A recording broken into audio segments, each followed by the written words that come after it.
আসসালামু আলাইকুম everyone, welcome back to my channel. আশা করছি সবাই ভালো আছেন। হাজির হয়ে গেলাম আরও একটি নতুন রেসিপি নিয়ে। আর আজ আমি আপনাদের সাথে শেয়ার করব একদম দোকানের মতো মুচমুচে এবং রসালো জিলাপির রেসিপি। এই রেসিপিটা আপনি যদি A to Z ফলো করেন আর প্রতিটা টিপস মাথায় রাখেন, তাহলে প্রথম চেষ্টায় সফল হবেন একদম পারফেক্ট দোকানের মতো জিলাপি তৈরিতে। চলুন তবে শুরু করে নেওয়া যাক। আর এরকম আরও অনেক রেসিপির জন্য আমার চ্যানেল সাবস্ক্রাইব করতে কিন্তু একদমই ভুলবেন না। জিলাপির জন্য প্রথমে আমি শিরাটা তৈরি করে নেব। এর জন্য চুলায় একটা প্যান বসিয়ে তাতে নিয়ে নিচ্ছি 2 কাপ পরিমাণ চিনি,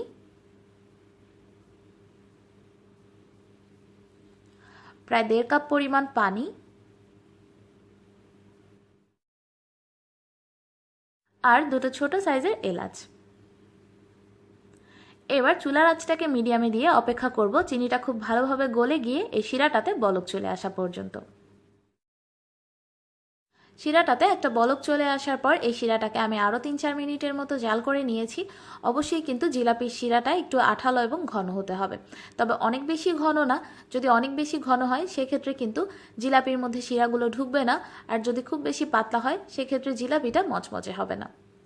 যখন শিরাটা ভালোভাবে জাল করে নেওয়া হয়ে যাবে সে পর্যায়ে এর মধ্যে আমি দিয়ে দিচ্ছি ফুড কালার।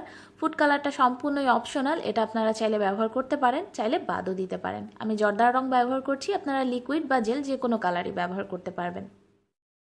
কালারটা মিশিয়ে নেওয়া হয়ে গেলে এ পর্যায়ে চুলাটাকে আমি বন্ধ করে দিচ্ছি আর দিয়ে দিচ্ছি 1 চা চামচের মতো লেবুর রস। লেবুর রসটা দেওয়ার কারণে পরবর্তীতে চিনি শিরাটা আর জমে যাবে না। এরপর ভালোভাবে একবার নেড়ে মিশিয়ে নিয়ে চলে যাচ্ছি জিলাপি তৈরিতে। জিলাপি তৈরির জন্য প্রথমেই নিয়ে নিচ্ছি 1 কাপ পরিমাণ বেসন। অনেকেই কিন্তু বেসনটাকে ফ্রিজে রাখেন, তাই জিলাপি তৈরির জন্য যখন বেসনটাকে ব্যবহার করবেন বেসনটা কিন্তু অবশ্যই রুম টেম্পারেচারে থাকতে হবে। ফ্রিজে থাকলে আগে থেকে নামিয়ে রেখে ঠান্ডা ছাড়িয়ে তারপর ব্যবহার করবেন।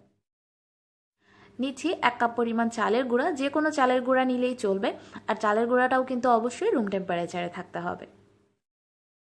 আরও দিয়ে দিচ্ছি 1 চা চামচ পরিমাণ বেকিং সোডা বা খাবার সোডা। অবশ্যই কিন্তু বেকিং সোডাটাই ব্যবহার করতে হবে, বেকিং পাউডার ব্যবহার করলে চলবে না। আর আপনারা যে কোনো মুদি দোকানেই এই বেকিং সোডাটা খুব সহজেই পেয়ে যাবেন। দিচ্ছি 1/4 টিস্পুন বা 1 চিমটির মতো লবণ। এবার এসব শুকনো উপকরণগুলোকে খুব ভালোভাবে একবার মিক্স করে নিচ্ছি। এবার এই শুকনো উপকরণের মধ্যে দিয়ে দিচ্ছি 1 কাপ পরিমাণ পানি। পানিটাও রুম টেম্পারেচারে আছে, আর আপনারা যেই কাপটা দিয়ে বেসন এবং চালের গুঁড়া মাপবেন সেই কাপটা দিয়েই পানিটা মাপবেন। এবার সব কিছুকে খুব ভালোভাবে একসাথে মিক্স করে নিচ্ছি।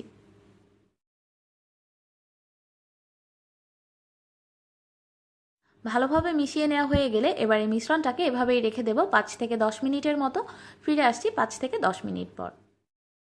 প্রায় 5 থেকে 10 মিনিট পরে দেখুন মিশ্রণটা কিন্তু এ পর্যায়ে কিছুটা পাতলা লাগছে। এবার একটা হুইস্কের সাহায্যে মিশ্রণটাকে আমি খুব ভালোভাবে ফেটে নিচ্ছি। আপনারা কাঁটা চামচও ব্যবহার করতে পারেন, তবে ফেটে নেওয়ার কাজটা কিন্তু অবশ্যই করতে হবে।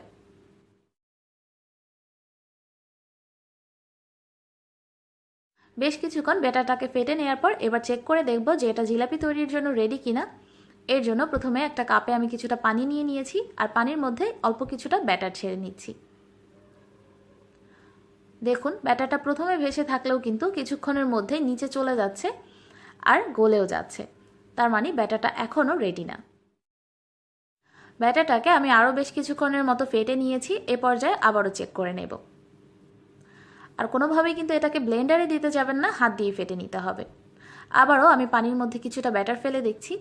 দেখুন এ পর্যায়ে কিন্তু সাথে সাথে এটা ভেসে উঠেছে আর গলেও যাচ্ছে না।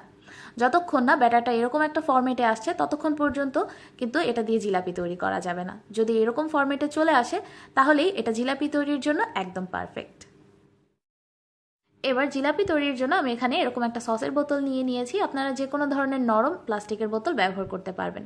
আর সসের বোতলের মুখটা আমি আরও কিছুটা কেটে একটু বড় করে নিয়েছি যাতে জিলাপিগুলো একটু মোটা হয়। আপনারা আপনাদের পছন্দ অনুযায়ী রেশিওতে এটাকে কেটে নিতে পারেন। আর যদি প্লাস্টিকের বোতল ব্যবহার করেন তাহলে বোতলের মুখটাও আপনাদের পছন্দ অনুযায়ী মোটা বা চিকন করে ফুটো করে নিতে হবে। এবার ব্যাটারটাকে আমি বোতলের মধ্যে ঢেলে নিচ্ছি। জিলাপির ব্যাটারটা ঢেলে নেওয়া হয়ে গেলে এবার বোতলটাকে আমি হালকা হাতে একটু ড্যাপ করে নিচ্ছি যাতে এর মধ্যে কোনো ধরনের বাতাস না থেকে যায়। এরপর মুখটা লাগিয়ে চলে যাচ্ছি জিলাপিগুলো ভাজতে।